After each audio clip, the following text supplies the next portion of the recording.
Team Cultination, bonjour. À la fin de leur mandat présidentiel, il arrive que des présidents s'expriment sur différents aspects de ce qui a rythmé leur vie professionnelle. Les sujets varient et intéressent plus ou moins la plupart des gens, surtout certains sujets en particulier. Nous allons découvrir ce que Barack Obama a bien pu révéler de totalement exceptionnel. Avant de démarrer, un petit disclaimer pour préciser qu'il s'agit d'une vidéo à but informatif et que nous ne faisons que relayer les informations des sources que vous trouverez en description. Allez, c'est parti pour la vidéo.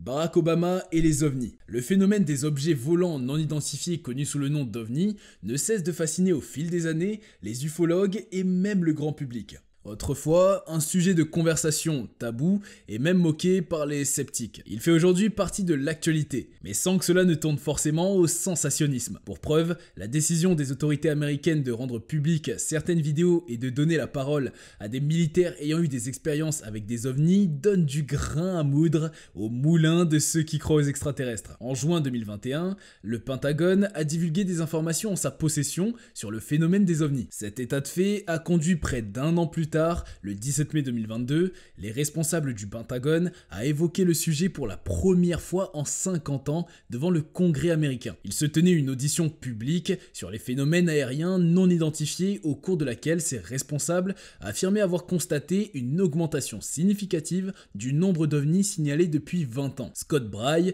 le directeur adjoint du renseignement pour l'US Navy, a fait remarquer que depuis le début des années 2000, ils ont noté un nombre croissant de ces objets non autorisés ou non identifiés grâce aux efforts soutenus de l'armée américaine pour encourager les citoyens à signaler leurs observations ainsi qu'à l'amélioration des technologies. En soi, il aurait été impossible quelques décennies plus tôt d'imaginer que le gouvernement des États-Unis pourrait ne serait-ce que évoquer ce genre de sujet. Qu'est-ce qui peut bien les pousser à se prononcer publiquement? On comprend qu'il n'y aura certainement plus de tabou sur le sujet en remontant un an plus tôt, plus précisément le 17 mai 2021. Hasard du calendrier ou pas, ce jour-là, il y a eu une apparition sur The Late Late Show with James Corden sur la chaîne télévisée CBS de l'ancien président des États-Unis Barack Obama. Contrairement à ce que pouvait attendre, il y a abordé avec humour le sujet des extraterrestres. À la question d'un membre du groupe de musique de l'animateur britannique sur la possibilité qu'il y ait des extraterrestres sur la planète Terre, Barack Obama répond en plaisantant. Quand je suis entré en fonction, j'ai demandé où étaient les extraterrestres. S'il existait un laboratoire quelque part où nous gardons les spécimens extraterrestres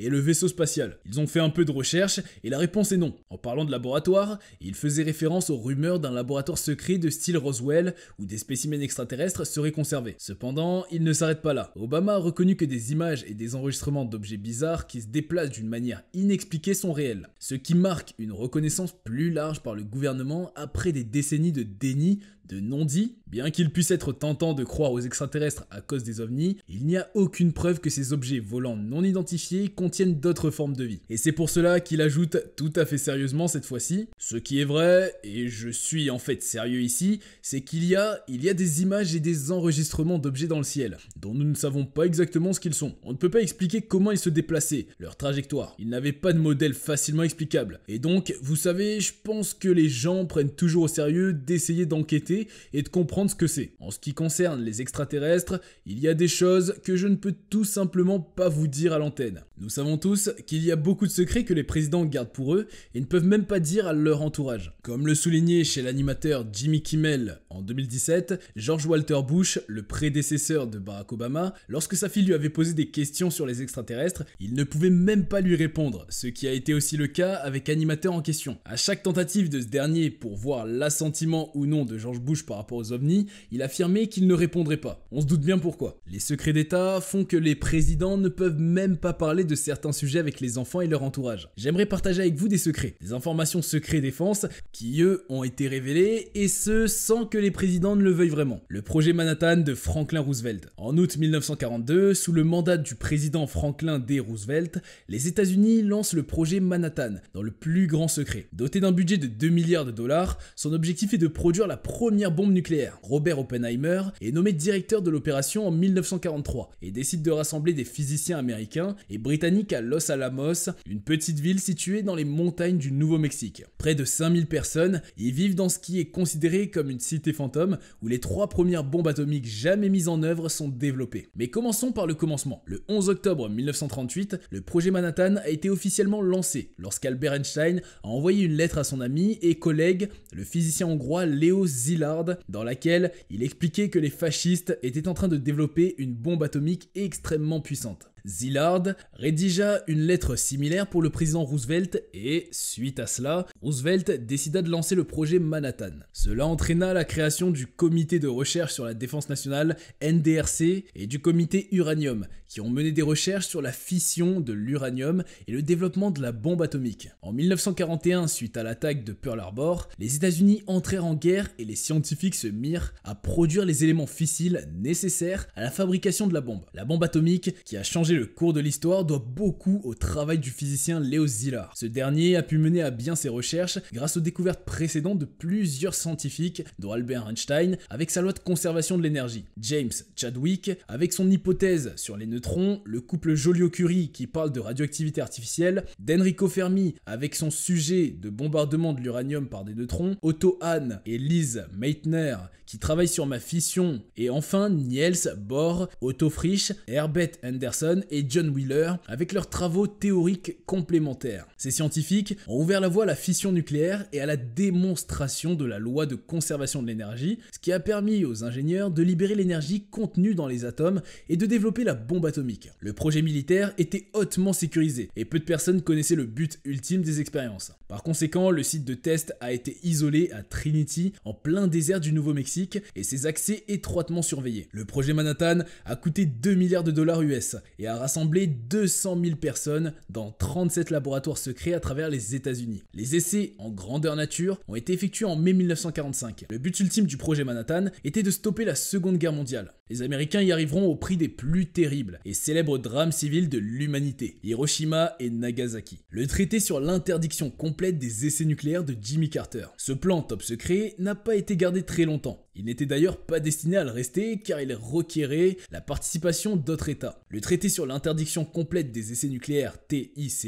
était un traité international signé par le président Jimmy Carter en 1979 visant à interdire les essais nucléaires et faisait suite à celui sur la non-prolifération des armes nucléaires signé en juillet 1968. Le traité a été ratifié par plus de 100 pays dont les États-Unis et l'URSS et a été conçu pour empêcher la mise au point de nouvelles armes nucléaires. Il comprend des clauses qui interdisent aux pays signataires de mener des essais nucléaires sur leur territoire ou dans l'atmosphère et qui exigent des inspections annuelles pour s'assurer que les États-Unis signataires respectent le traité. Le traité a été renouvelé à plusieurs reprises et est toujours en vigueur aujourd'hui. Le traité a empêché les pays signataires d'effectuer des tests nucléaires, ce qui a limité leur capacité à développer et à tester de nouvelles armes. Cependant, c'est ainsi que le dernier portant sur la réduction des armes stratégiques START 3 est signé en avril 2010 et n'a pas réussi à réduire le nombre d'armes nucléaires dans le monde, car de nombreux pays continuent de développer et de tester des armes nucléaires. Les États-Unis ont annulé leur participation au traité sur l'interdiction complète des essais nucléaires en 2001, au traité sur la non-prolifération des armes nucléaires en 2002 et ont annoncé leurs intentions de se retirer du traité sur la réduction des armes stratégiques en 2019. Le manque de progrès dans la réduction des arsenaux nucléaires, le besoin de mettre à jour les traités pour tenir compte des nouveaux développements technologiques et le fait que certains pays signataires ne respectent toujours pas les interdictions de ces traités seraient les raisons pour lesquelles les États-Unis se sont retirés. Mais en faisant cela, ils envoient un signal ambigu aux nations ayant les connaissances techniques pour construire des armes nucléaires. Les plans du président Jimmy Carter semblent aujourd'hui ne pas avoir servi à grand chose, bien longtemps. La politique de la détente de Richard Nixon. La politique de la détente était une politique étrangère mise en place par le président Richard Nixon pour réduire les tensions entre les États-Unis et les pays communistes. Elle a été mise en place en 1971 et était composée d'une série de mesures visant à ouvrir la porte des échanges avec les pays communistes. Richard Nixon a pris ses fonctions en 1969 avec l'intention de mener une politique étrangère fondée sur un retrait progressif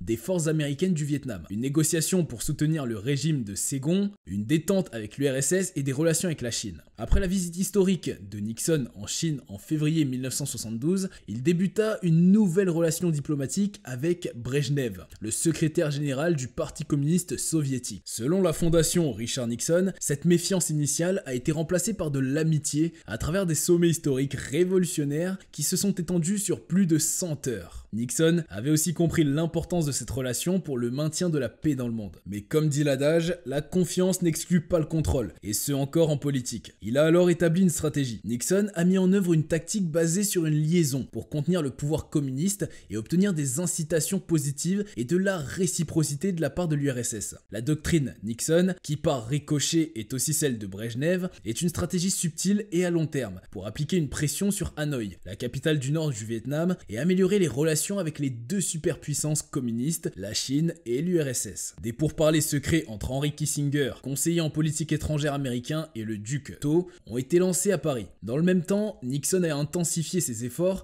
en permettant à l'armée américaine de détruire les sanctuaires du Cambodge et en soutenant une opération de l'armée républicaine du Vietnam au Laos qui était un no man's land durant la guerre du Vietnam. La mission de l'armée vietnamienne était de défendre le sud du Vietnam contre les forces nord-vietnamiennes et de soutenir les États-Unis dans ses efforts de contenir le communisme. Nixon a donc joué un double jeu pendant la guerre du Vietnam. Il a essayé de retirer les troupes américaines du Vietnam et de soutenir l'armée vietnamienne pour qu'elle soit autosuffisante. Cependant, il a également intensifié les actions militaires contre le Nord en permettant à l'armée américaine de détruire les sanctuaires communistes au Cambodge et en soutenant une opération au Laos. Son plan impliquait des actions militaires tout en essayant de promouvoir la paix par la négociation. Après des années de négociations, un traité de paix a finalement été signé à Paris en janvier 1973. La détente a quant à elle pris fin après l'invasion soviétique de l'Afghanistan en 1979. Le double jeu de Nixon a été révélé par le très retentissant scandale du Watergate en 1972. Après avoir été accusé de complot et de mensonges à propos des actions illégales de son administration, Nixon a été forcé de démissionner en août 1974. De l'opération Jamestown de Richard Nixon au Watergate. Le programme d'espionnage illégal de Richard Nixon, connu sous le nom Opération Jamestown, a été mis en place en 1972 et a été conçu pour espionner les adversaires politiques de Nixon. Cette opération, proprement dite, n'a pas pu avoir lieu, mais c'est tout comme. En effet, les personnes impliquées dans cette opération sont étroitement liées au scandale du Watergate. Pour rappel, le Watergate est un scandale politique qui a eu lieu au début des années 1970 aux États-Unis et qui a impliqué le président Richard Nixon et son entourage. Nous reviendrons sur la raison du scandale du Watergate. Concentrons-nous d'abord sur l'opération Jamestown et vous comprendrez mieux pourquoi tout est lié. Le projet Jamestown était une tentative de Richard Nixon de créer un réseau d'espionnage qui lui permettait de mener des opérations politiques illégales. Il visait à rassembler des informations sur des adversaires politiques, à recruter des agents secrets et à menacer des journalistes qui enquêtaient sur des scandales du gouvernement. Le projet Jamestown a été abandonné avant d'être mis en œuvre sous la supervision de Gordon Liddy. Gordon Liddy était un avocat et ancien fonctionnaire du gouvernement américain. Il était le principal organisateur du cambriolage du siège national du Parti démocrate à Washington DC. Tout a commencé lorsque Liddy a été chargé de présenter une série de propositions à John Mitchell, l'ancien directeur de la campagne de Nixon, et à d'autres membres du comité de réélection du président. Ces plans, qui incluaient des avions de surveillance spécialement équipés, des enlèvements, des dons de campagne illégaux et blanchis et bien d'autres, ont été sélectionnés à partir de ces propositions, dont celui qui a conduit à l'effraction du Comité national démocrate au Watergate. Au cours de l'été et de l'automne 1971, Gordon Liddy et Howard Hunt ont conçu des plans extravagants dans la salle 16 de l'ancien bâtiment bureau de la direction situé à proximité de la West Executive Avenue, près de la Maison Blanche. Ces plans comprenaient des projets visant à discréditer Daniel Ellsberg, à bombarder la Brookings